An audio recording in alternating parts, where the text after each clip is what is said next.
Hi guys, I'm going to be doing some trace demos for bronze bream. How to tie a bronze bream trace, traces that I use.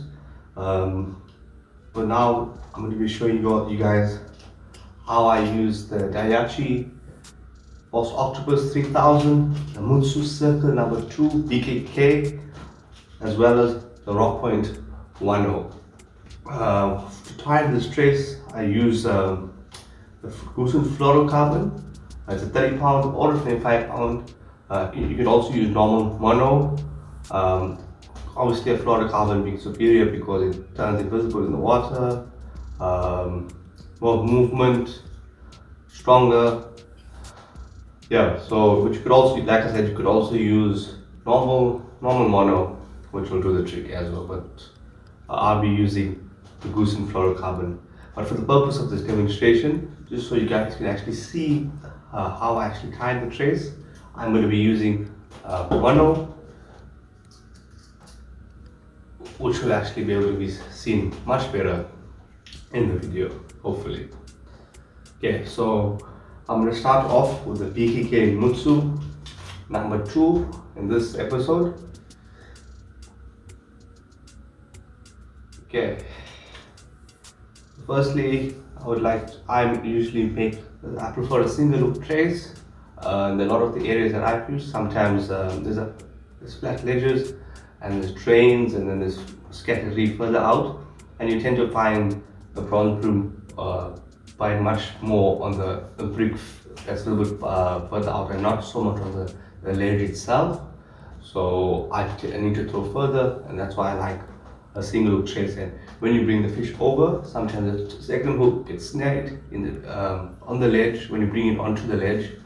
So single hook works better for me, and that's what I'm going to be showing you. I've caught plenty of fish on a double hook trace, and I do use double hook traces, but the place that I'm fishing currently, I find this trace works the best. So I'm going to run you through it. So basically, an arm's length of mono or fluorocarbon, preferably fluorocarbon, 25 pound or 30 pound. Snip this here. That's about an arm's length. I take my Mutsu hook, put my fluorocarbon or my mono through this hole. You never get through it. Fluorocarbon through it. I snell the hook, and that's it. It's easy. Just put your line through the eye of the hook and just wrap it 1, 2, 3, 4, 5, like 6 times. Then back through the back of the eye of the hook.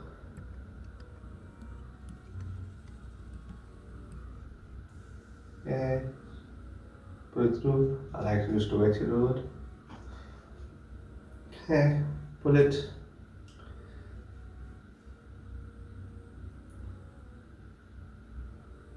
Okay, pull hard to make sure the knot closes properly.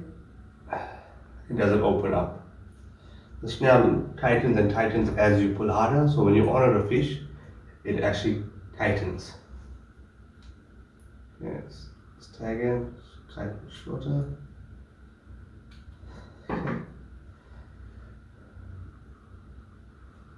Okay, let's pull this line. Now, of course, all of this terminal tackle and equipment that you need for bronze bream fishing, you could find at Township Hyper. Okay, so next, if the sea is, I will make traces with and without floats. If the sea is rather flat or it's not working enough, I would use floats. As you can see, these floats are already been used.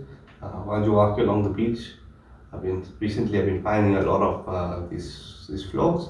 So I've been recycling, reusing. There's no need to keep buying if there's plenty that you're finding, and obviously it's being a part of picking up litter along the way as well. Okay, that's basically it. All I do now, I tie my swivel, normal 3-way swivel, get a Township, it's the number 6 swivel. Let's take one out, I'll open the pack.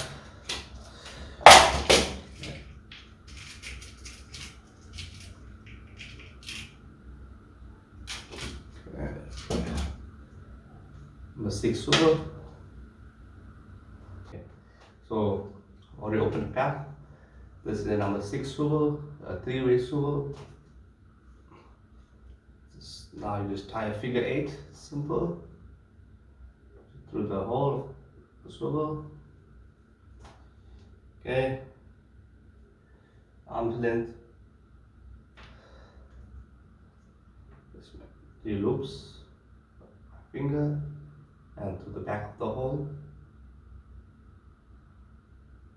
Okay, open it all up. Be sure to wet the line so you don't burn it. Close the figure of 8. Okay. Try not to pull onto the swivel because you'll end up kinking the line. So it's best that you let the swivel run free and pull onto it and then slide the knot down. Okay. Just pull it tight. Snip the tag end off. And yeah, so that's about it. It's about an arm's length. If the water, if it's shallower, you can make a shorter trace. The places I'm fishing is fairly deep, so this is the size of the trace I use. But in most areas, you will want it just below arm's length. So basically, this is all that you need. Next, you would need to tie your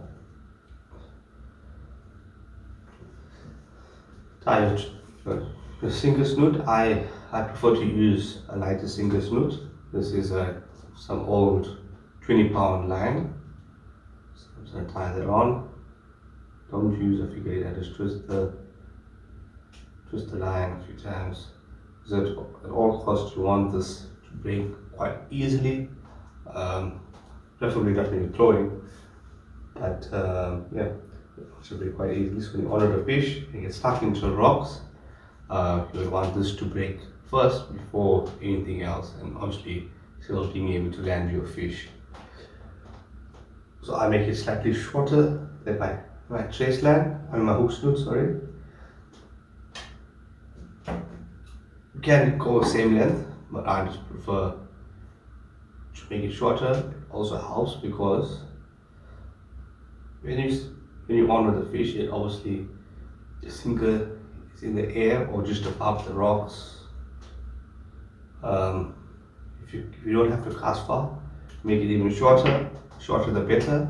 But obviously, if I make it too short, it's going to spin a lot more, and also be hard to throw. Oh well, still get your distance, but longer, obviously something closer to the hook won't spin as much. And obviously not everywhere that you need to cast far for bronzes. Most times you just cast like 20-30 meters, but in certain areas, like I said, you need to cast a bit further, and obviously it's all based on where you're fishing. Okay, so that's basically my bronze bream trace, my float here, sinker snoot, 20-pound, main line or trace line, fluorocarbon, goosen preferably. This is a mono, 25-pound or 30-pound float. The next thing I do, just to keep the float from running all the way up, you can just tie a piece of mono, some graze line here, so use this. Do it about 20 centimeters or so up the line. Figure 8. Squeeze it a little bit. Don't need to pull it hard because there's not going to be much pressure on this knot, but you need to cut it. You need to leave a little bit of a tag end here because I'll show you now. Let's get the other side off. This side you don't need to tag so much. That one side. If you cut it too small, just bend it over a little bit. Okay. I just bend it out a little bit. Because that will help stop the. Obviously, the knot will also be there. to stop it, and that's primary stopping. But just to catch it a little bit, the tag end, I find the tag end works.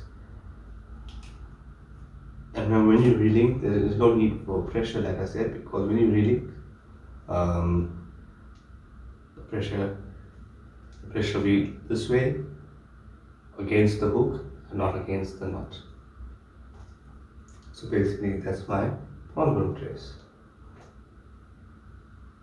Put the sinker on to show you guys.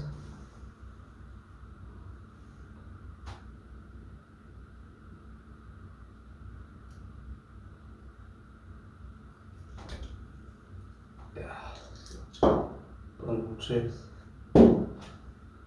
As I said, you will shorten your hooks based on where you're fishing. If you need to cast far, you can lengthen your sinker. But this is good enough for me, and that's what works. So it works for me.